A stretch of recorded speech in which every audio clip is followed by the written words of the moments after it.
নমস্কাৰ R study চেনেলটোলৈ আপোনালোক সকলোকে স্বাগতম জনাইছোঁ। মোৰ নাম ৰাহুল সাহু আৰু এই ভিডিঅ'টোত মোৰ বন্ধু নিবিৰ নয়ন দাসে আপোনালোকৰ লগত কিছু তথ্য শ্বেয়াৰ কৰিব।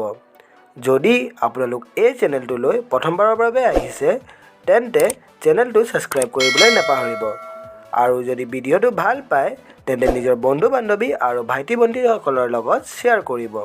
বলক ভিডিঅ'টো ষ্টাৰ্ট কৰোঁ। হেল্ল' এভৰিৱান, আজি আমি ছানডে স্পেচিয়েলত ডিছকাছ কৰিম কিদৰে প্ৰাগজ্যোতিষপুৰ জড়িত আছিল মহাভাৰতৰ লগত।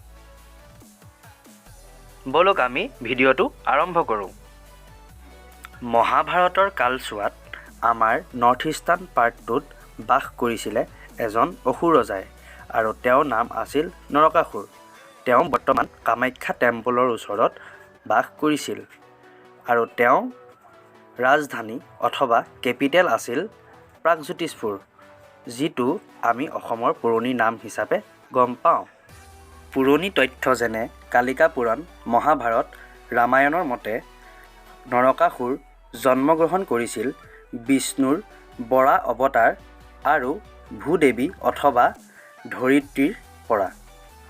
নৰকাসুৰে বহু বছৰ ধৰি ব্ৰহ্মাক তপস্যা কৰি আছিল আৰু ব্ৰহ্মাদেৱে সন্তুষ্ট হৈ তেওঁক দৰ্শন দিছিল। তেতিয়াই নৰকাসুৰে ব্ৰহ্মাদেৱক বৰদান খুজিছিল যাতে তেওঁ নিজৰ মাতৃ বাহিৰে আৰু আন কোনেও বধ কৰিব নোৱাৰে, আৰু ঠিক সেইদৰে ব্ৰহ্মাদেৱে তেওঁক বৰদান দিছিল, যাৰ ফলত নৰকাসুৰে নিজৰ শক্তিয়ে বিশ্ব ধ্বংস কৰাত লাগিল। তাৰ উপৰিও নৰকাসুৰে বহুত ৰাজকুমাৰীক অপহৰণ কৰি আনিছিল। তেওঁ 1,00,000 কন্যাক বিয়া কৰিব বিচাৰিছিল। তেওঁ কন্যাবোৰক অপহৰণ কৰি কাৰাগাৰত বন্দী কৰি ৰাখিছিল।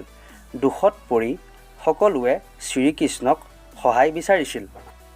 সেই সময়ত শ্ৰীকৃষ্ণ বাস কৰি আছিল দ্বাৰকাত তেওঁ নিজৰ পত্নীৰ লগত, আৰু নৰকাসুৰৰ কথা গম পাই শ্ৰীকৃষ্ণই প্ৰাগজ্যোতিষপুৰ আহিছিল আৰু নৰকাসুৰক বধ কৰিছিল তেওঁ তৃতীয় পত্নীৰ সত্যভামাৰ সহায়ত। আৰু সেই সত্যভামাই আছিল নৰকাসুৰৰ মাতৃ ভূদেৱীৰ এটা অৱতাৰ। দেৱী সত্যভামায়ে নৰকাসুৰক ধনু আৰু কাঁড়েৰে বধ কৰিছিল। ইতিমধ্যে আমি গম পাইছিলোঁ যে নৰকাসুৰক অকল তেওঁ মাতৃয়েহে বধ কৰিব পাৰিব।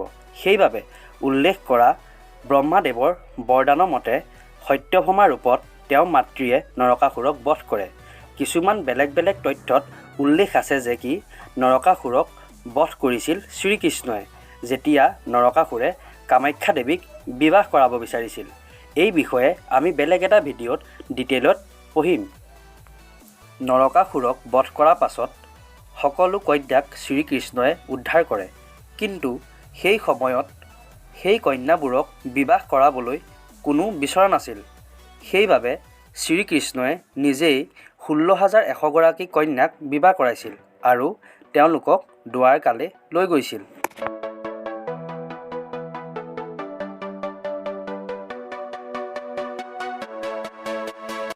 আহক এতিয়া আমি ডিছকাছ কৰোঁ কিদৰে প্ৰাগজ্যোতিষপুৰৰ ৰুলাৰ মহাভাৰতত কুৰুক্ষেত্ৰৰ যুদ্ধত অংশগ্ৰহণ কৰিছিল।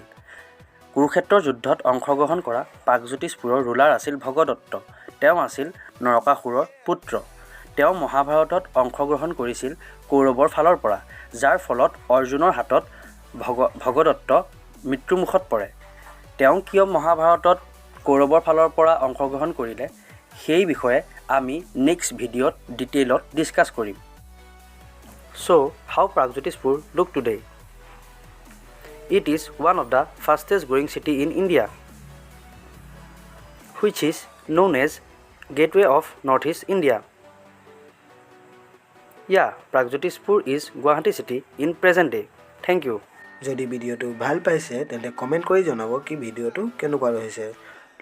লগতে নিজৰ বন্ধু বান্ধৱী আৰু ভাইটি ভণ্টিসকলৰ লগত শ্বেয়াৰ কৰিব আৰু চেনেলটো ছাবস্ক্ৰাইব কৰিবলৈ নাপাহৰিব। Thank U.